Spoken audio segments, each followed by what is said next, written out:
तालिबान ने शेबरगन के बोखड़ी मनोरंजन पार्क में लगाई आग। पार्क में बच्चों की झूला गाड़ी पर मस्ती करते तालिबानियों का वीडियो हुआ था वायरल।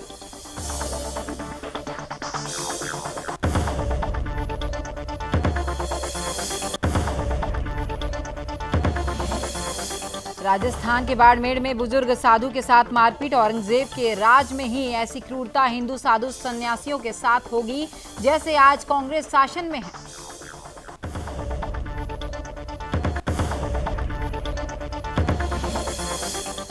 यूनेस्को में उठा मनीष कुमार हत्याकांड का मामला। डायरेक्टर जनरल ने की जांच की मांग। बम धमाकों की स्टोरी कर रहे थे मनीष।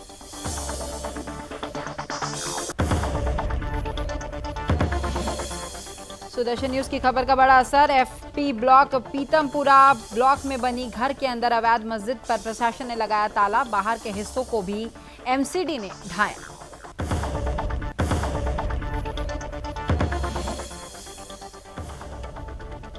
और अफगानिस्तान में शिया मुसलमान विरुद्ध तालिबान। बिंदास बोल में देखिए आज रात 8 बजे सुरेश चौहान के जी के साथ।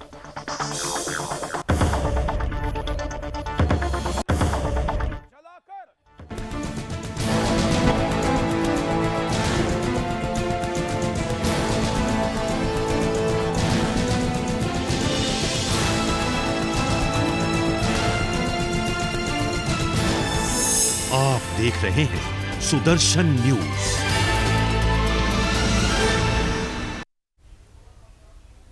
नमस्कार, सुदर्शन उत्तर प्रदेश देख रहे हैं आप और मैं हूं आपके साथ स्मारिका ठाकरे। केंद्रीय राज्य मंत्री अनुप्रिया पटेल ने प्रयागराज में जन आशीर्वाद यात्रा के दौरान बड़ा बयान दिया है। अनुप्रिया पटेल ने केंद्र सरकार से पिछड़ा वर्ग कल्याण मंत्रालय और जातीय जनगणना की मांग की है।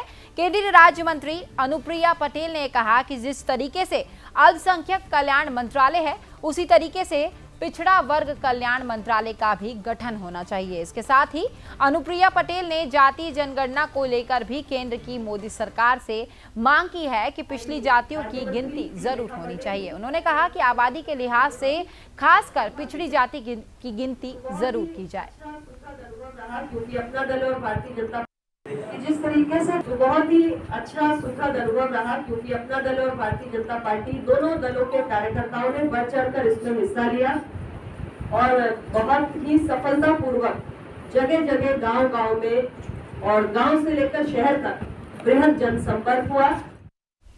तो वहीं बहुजन समाजवादी पार्टी के राष्ट्रीय महासचिव सतीश चंद्र मिश्रा 32वां प्रबुद्ध वर्ग विचार सभा में शामिल होने के लिए सोनभद्र के रामलीला मैदान पहुंचे। जब सतीश चंद्र मिश्रा ने उपस्थित जनसमूह को संबोधित करते हुए कहा कि 2004 में जब वो पूरे प्रदेश में ब्रह्मांड सम्मेलन किया था तब मायावती के नेतृत्व में पूर्ण बहुमत की सरकार बनी थी। और साथ ही उन्होंने कहा कि ब्राह्मण एकजुट नहीं है, अगर दोनों एक साथ भाईचारा बनाकर चुनाव लड़ते हैं तो पूर्ण बहुमत की सरकार प्रदेश में बीएसपी की ही बनेगी। और साथ ही राष्ट्रीय महासचिव ने बीजेपी पर निशाना साधा।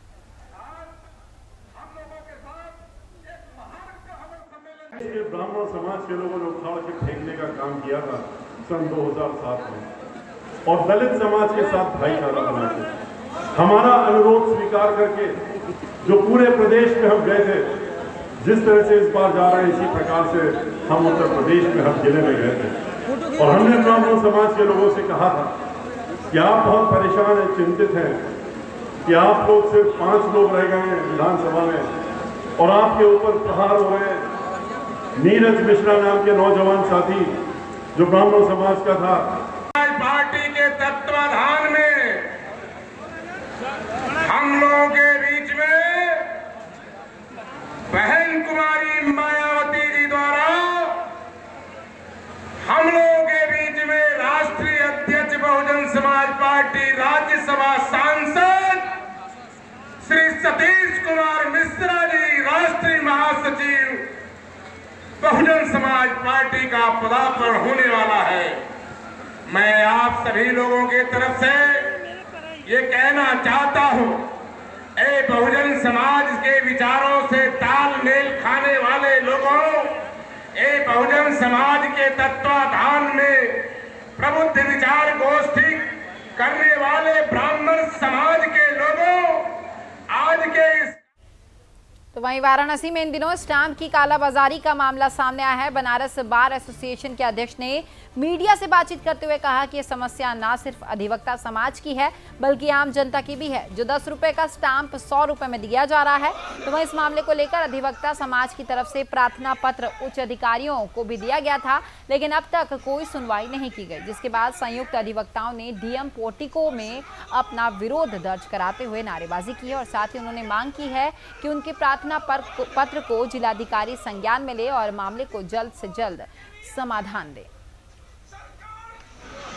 तरह की खेला खेल रही है और इस आंदोलन में निर्णय हुआ कि आज डीएम साहब को एक ज्ञापन दिया जाए, और ज्ञापन इसलिए कि 10 रुपए से लेकर 100 रुपए का स्टैंप और नोटरी टिकट, जबकि आपके बच्चों की छात्र एडमिशन हो या कोई भी काम हो, 10 रुपए का एफिडेविट चाहिए, उस पर नोटरी चाहिए, न टिकट मिल रहा है न स्टैंप मिल रहा है। या तो इसकी अनिवार्यता खत्म कर दी जाए अगर अनुपलब्धता है, अगर अनिवार्य है एफिडेविट बनेगा, टिकट चाहिए, स्टैंप चाहिए, तो उसको उपलब्ध कराया जाए, क्योंकि दोनों लोग परेशान हैं, समाज और अधिवक्ता। तो वहीं यूपी के आजमगढ़ में पुलिस को एक बड़ी कामयाबी हाथ लगी है। आपको बता दें कि पुलिस टीमों की संयुक्त कार्रवाई में 25,000 का इनामी बदमाश मुठभेड़ में घायल हो गया है, जिसे पुलिस ने गिरफ्तार कर लिया। दरअसल पुलिस को मुखबिर से यह सूचना मिली थी कि जनपद में इनामिया बदमाश घूम रहा है, जिसके बाद पुलिस ने टीम बनाकर चेकिंग अभियान चलाया। तो वहीं चेकिंग अभियान के तहत पुलिस ने मुठभेड़ के दौरान गिरफ्तार उसे कर लिया। तो वहीं आरोपी के पास से मोटरसाइकिल, कट्टा और कारतूस भी बरामद किया गया है। फिलहाल पुलिस की तरफ से पूछताछ जो है वो जारी है।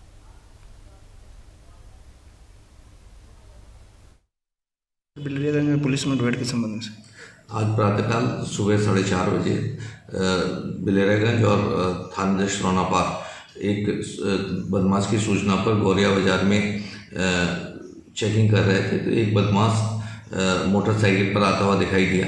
उसे जब रोकने का प्रयास किया गया तो वह महाराजगंज रोड पर भागा। उधर से थाना आरटी साइड सूचना मिलने पर थाना अध्यक्ष दीदारगंज में फोर्स किया गया और बदमाश द्वारा पुलिस पार्टी पर फायरिंग करी। काउंटर फायरिंग में बदमाश की टांग में गोली लगी और उसे तत्काल अस्पताल भेजा गया। बदमाश की पहचान 110 के रूप में हुई है। यह एक शातिर हत्यारा लुटेरा बदमाश है। इसके द्वारा थाना गंभीरपुर क्षेत्र में कुछ दिन पूर्व एक मोटरसाइकिल मोबाइल लूटा गया था और उस व्यक्ति की हत्या कर दी गई थी। इसके ऊपर 25,000 रुपये का इनाम पूर्व में मेरे द्वारा घोषित किया गया था। इसके बाद से एक मोटरसाइकिल, तमंचा और कारतूस बरामद हुआ है। जहां एक तरफ सरकार शिक्षा के क्षेत्र में छात्रों के उज्जवल भविष्य के लिए कई योजनाएं लाकर युवाओं के लिए तमाम रोजगार का साधन मुहैया करवा रही है, तो वहीं दूसरी तरफ कुछ निजी संस्था में तैनात कुछ कर्मचारी सरकार के मंसूबों पर पानी फेर रहे हैं। ऐसा ही मामला बरेली के निजी कॉलेज से सामने आया। छात्रों का यह आरोप लगाया है कि सरकार की तरफ से छात्रों को दी जाने वाली छात्रवृत्ति कॉलेज प्रशासन छात्र छात्राओं को नहीं बांट रही है। तो वहीं छात्रों की तरफ से छात्रवृत्ति मांगने पर उनको डराया धमकाया जाता है। फिलहाल इस पूरे मामले में छात्रों की तरफ से कॉलेज प्रशासन की शिकायत मुख्यमंत्री पोर्टल पर भी की जा चुकी है।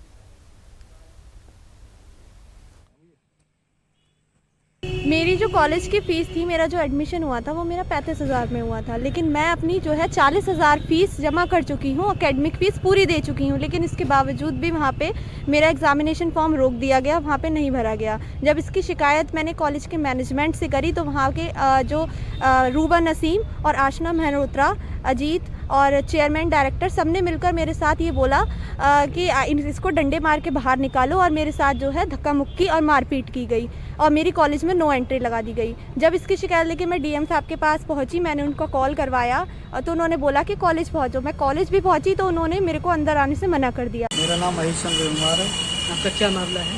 मामला मेरा ये है कि लड़की की पूरी फीस ANA कॉलेज की स्टूडेंट थी, इसकी पूरी फीस मैं जमा कर चुका, लेकिन उसके बावजूद भी कॉलेज की इतनी बड़ी गुंडागर्दी है, उसका फार्म नहीं भरवाया गया, उसका साल बेकार कर दिया गया। और लगातार वो ये कह रहे हैं कि जब तक छात्रवृत्ति जो उसकी आई है स्कॉलरशिप वो भी नहीं दोगे तब तक हम तुम्हारी लड़की का नहीं। जब हमने इसका विरोध किया तो उन्होंने लड़की का कॉलेज से नाम ही काट दिया। हम सभी जगह गए, संपूर्ण समाधान दिवस में भी गए, CO मीरगंज को भी हमने बताया, थाना फतेहगंज को भी बताया, डीएम साहब से भी शिकायत करी, SSP महोदय को भी हमने। आज हम ADG से मिलकर आ रहे हैं, लेकिन हमें अभी तक कहीं से कोई भी तो वहीं बरेली के विकासखंड रामनगर के 2 ग्राम विकास अधिकारियों पर सरकारी धन गबन करने का आरोप लगा है। आपको बता दें कि विकासखंड रामनगर के 2 ग्राम विकास अधिकारी, जिसमें एक ग्राम विकास अधिकारी अपनी ग्राम पंचायत में शौचालय निर्माण और पंचायत घर बनाने के नाम पर अवैध रूप से फर्जी कारण कर सरकार के लाखों रुपए का गबन करता था। तो वहीं दूसरा मामला ग्राम विकास अधिकारी सचिन गंगवार का है, जिन्होंने ग्राम पंचायत में अपनी ग्राम पंचायत में विकास कराने के नाम पर लाखों रुपए का सरकारी गबन कर लिया। तो वहीं इस मामले में दोनों अधिकारियों की फर्जीवाड़ा का खुलासा किया गया है। फिलहाल दोनों अधिकारियों को वेतन रोकने और सरकारी धन गबन करने के मामले में कार्रवाई करते हुए अलग अलग नोटिस जारी कर दिया गया है और जांच जो है वो जारी है।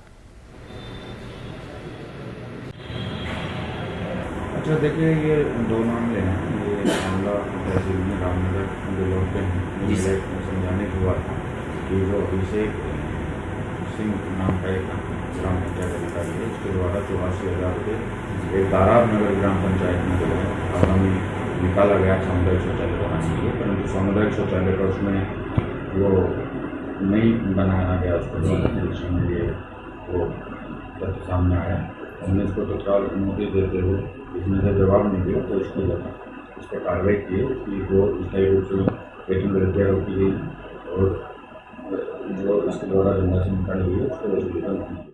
तो वहीं बुलंदशहर में बाल संप्रेक्षण गृह से 5 बच्चे ताला तोड़कर फरार हो गए। इसका पता चलने पर पुलिस प्रशासन में हड़कंप मच गया है। सीसीटीवी फुटेज की जांच के बाद एसएसपी ने ड्यूटी पर तैनात 3 पुलिसकर्मियों को निलंबित कर दिया है। तो वहीं नगर कोतवाली में 3 पुलिसकर्मियों समेत बाल संप्रेक्षण गृह अधीक्षक के खिलाफ रिपोर्ट दर्ज कराई गई है। दरअसल बताया जा रहा है कि पुलिसकर्मियों और होमगार्डों की लापरवाही की वजह से 5 किशोर भागने में सफल रहे। फिलहाल पुलिस ने अब तक 2 बच्चों को बरामद कर लिया है और अन्य 3 बच्चों की तलाश अभी जारी है।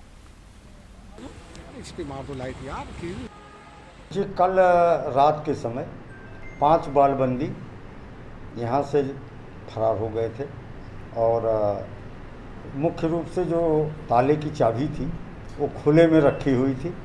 तो 5 बच्चे वहाँ से निकले और चाबी उठाई। जो ड्यूटी पे पुलिस बल के लोग थे वो अपने कमरों में सो रहे थे।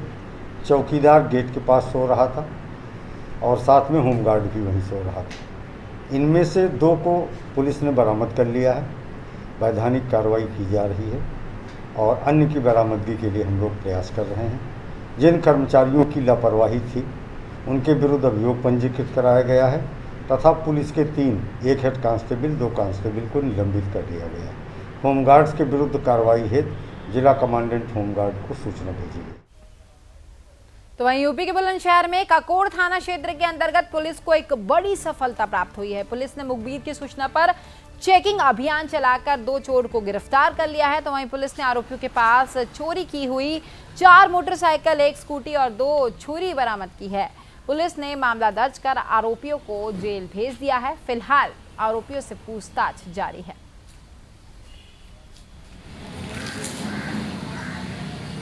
एक वांचो गिरोह पकड़ा गया सर, क्या पूरा मामला? ये थाना काकोड़ क्षेत्र में 2 अपराधी पकड़े गए हैं। दोनों गाजियाबाद के रहने वाले हैं।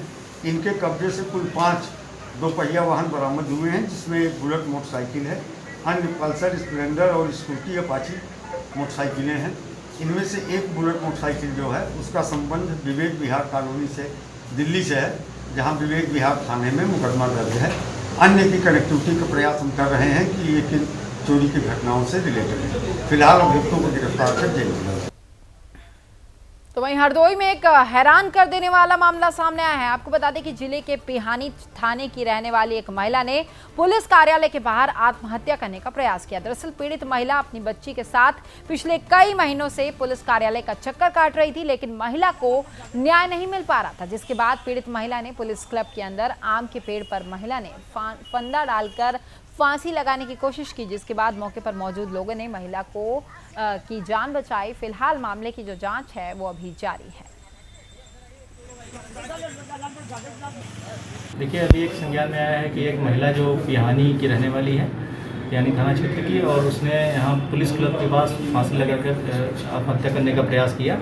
उसको पुलिसकर्मियों द्वारा बचा लिया गया है, उसको मेडिकल के लिए भेजा गया है। उस थाना पिहानी से पता किया गया तो उन्होंने बताया कि मानसिक रूप से कुछ कमज़ोर है और पहले भी इस तरह के प्रयास कर चुकी है।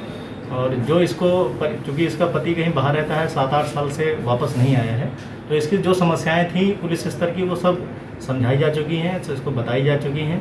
इसके पास जो रहने की जगह है वो भी पुलिस द्वारा मदद इसकी कर दी गई है। पुलिस स्तर से कोई भी कार्रवाई शेष नहीं रखी गई है, फिर भी पुलिस स्तर से जो भी कार्रवाई अपेक्षित। एक वीडियो सोशल मीडिया पर तेजी से वायरल हो रहा है जिसमें विधायक अभिजीत सिंह सांगा मुहर्रम को लेकर लोगों को धमकी देते हुए नजर आ रहे हैं। विधायक ने एक जनसभा को संबोधित करते हुए मुहर्रम पर विवादित बयान दिया है। उन्होंने कहा कि योगी सरकार में ऐसे अराजक तत्व की हैसियत नहीं पड़ेगी कि यहां की धरती पर आकर करबला बनाने का काम करे। और साथ ही उन्होंने कहा कि 19 अगस्त को विधानसभा चल रही होगी, लेकिन विश्वास दिलाता हूं कि अगर यहां ताजिया उठेगा तो मैं विधानसभा छोड़ दूंगा।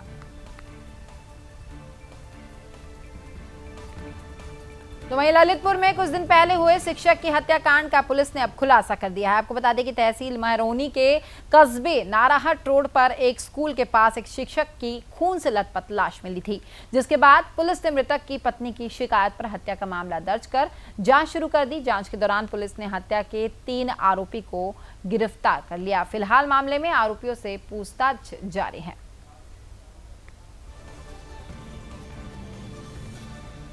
हत्या की घटना महरौनी थाना क्षेत्र में हुई थी, जिसका खुलासा पुलिस ने 24 घंटे के अंदर ही कर लिया, जिसमें वहां का एक युवक जो कि सहायक अध्यापक था, उम्र लगभग 29 वर्ष थी, जिसकी डेड बॉडी कल मिली थी महरौनी में विकास बड़ौनिया स्कूल के पास मिली थी। और उसकी बाद में शिनाख्त हुई। शिनाख्त के बाद उसके पत्नी की तरफ से मुकदमा लिखा गया था और पूछताछ में मामला जो प्रकाश में आया सामने वो एक लड़का मनीष नाम का था, जो इसको अपहरित करके ले गया था और संपत्ति के लालच में इसकी सौतेली माँ और इसके पिता ने ही जो है उसकी पैसे दे करके हत्या करा दी, ताकि उसको अपनी संपत्ति में से जो है हिस्सा न देना पड़े।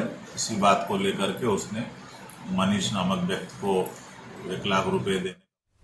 केंद्र और प्रदेश सरकार की उपलब्धियों और जन कल्याणकारी योजनाओं की सफलता की जानकारी जन जन तक पहुंचाने के लिए बीजेपी की तरफ से जन आशीर्वाद यात्रा निकाली गई। जन आशीर्वाद यात्रा उत्तर प्रदेश के कई जिलों से गुजरते हुए केंद्रीय वित्त राज्य मंत्री पंकज चौधरी के नेतृत्व में महाराजगंज जनपद भी पहुंची। जनपद में यात्रा के पहुंचने के बाद कार्यकर्ताओं और स्थानीय लोगों ने जोरदार उनका स्वागत किया। इस दौरान पूरे जनपद में जगह जगह स्वागत द्वार बनाए गए थे। तो वहीं जनसभा के माध्यम से आम जनता को केंद्र और प्रदेश सरकार की तरफ से चलाई जा रही जन कल्याणकारी योजनाओं की जानकारी देते हुए आम जनता के लिए किए जा रहे विकास कार्यों की चर्चा की गई।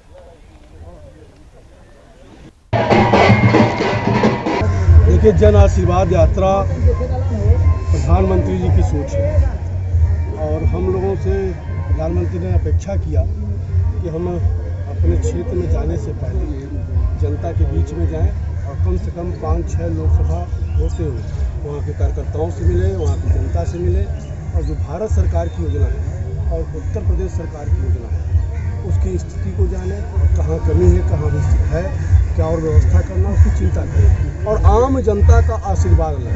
क्योंकि प्रधानमंत्री जी का मानना है कि जब 2014 में उन्होंने प्रधानमंत्री पद संभाला था तभी उन्होंने कहा था कि मैं प्रधानमंत्री नहीं, मैं प्रधान सेवक। तो वहीं यूपी के मथुरा में प्रशासन की एक बड़ी कार्रवाई सामने आई है। आपको बता दें कि वृंदावन विकास प्राधिकरण की जमीन पर अवैध तरीके से कॉलोनी में किए गए अवैध निर्माण और सड़क को बुलडोजर से ध्वस्त करा दिया गया है। दरअसल विकास प्राधिकरण सचिव की तरफ से 5 नवंबर 2020 को गणेश राम में अवैध रूप से विकसित कॉलोनियों के ध्वस्तीकरण का आदेश पारित कर दिया गया था, लेकिन इस अवैध निर्माण को नहीं हटाया गया था, जिसके बाद प्रशासन की तरफ से कार्रवाई करते हुए अवैध निर्माण को हटा दिया गया और इस दौरान अभियंता और प्रभारी निरीक्षक मौके पर मौजूद रहे।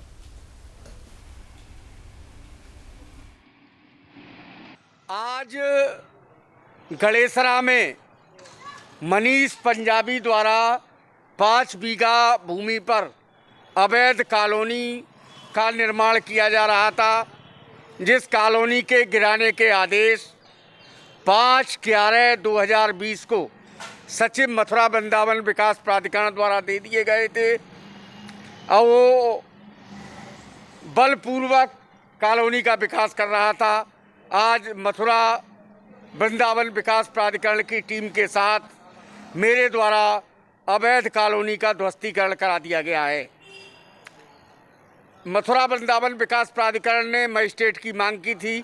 जिलाधिकारी महोदय ने संवेदनशीलता को दृष्टिगत रखते हुए मुझे मजिस्ट्रेट के रूप में नामित किया था। इसी वजह से मैं यहाँ मौजूद हूँ। तो वहीं मथुरा में मेडिकल कॉलेज की कर्मचारियों की बड़ी लापरवाही सामने आई है। आपको बता दें कि वृंदावन नगर निगम के सहायक नगर आयुक्त राम कुमार मित्तल ने कोर्ट के माध्यम से कोतवाली छाता में एक एफआईआर दर्ज कराई। एफआईआर में आरोप लगाया गया है कि उनके पिता की कोरोना संक्रमण होने पर मेडिकल कॉलेज में उन्हें भर्ती कराया गया था, जिनकी मेडिकल कॉलेज के स्टाफ की तरफ से उपचार में लापरवाही बरतने के चलते मौत हो गई। और साथ ही उन्होंने कहा कि समय पर मेरे पिता का इलाज नहीं किया गया, जिससे उनकी मौत हो गई। तो वहीं पीड़ित ने कॉलेज प्रबंधन के मनोज कुमार अग्रवाल, अरुण कुमार और भारद्वाज सहित 10 लोगों के खिलाफ मुकदमा दर्ज कराया है। अब देखना यह होगा कि मामला दर्ज होने के बाद कब तक पीड़ित को न्याय मिल पाता है।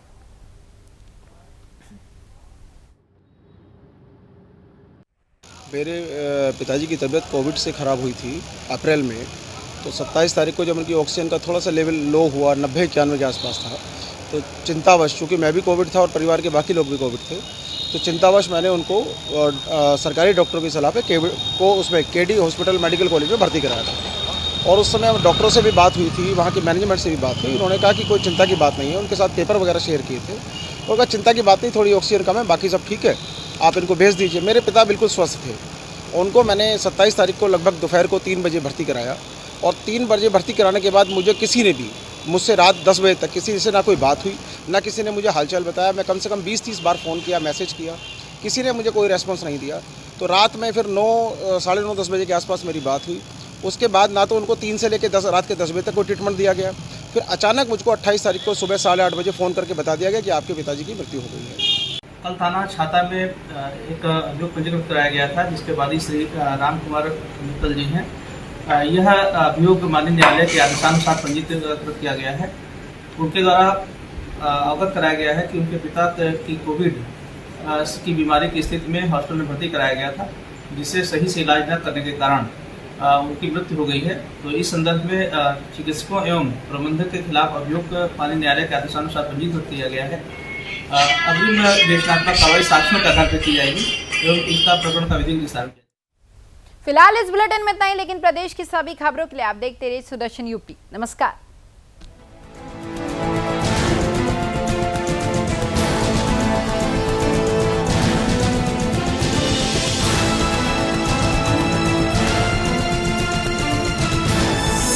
आप देख रहे हैं सुदर्शन न्यूज।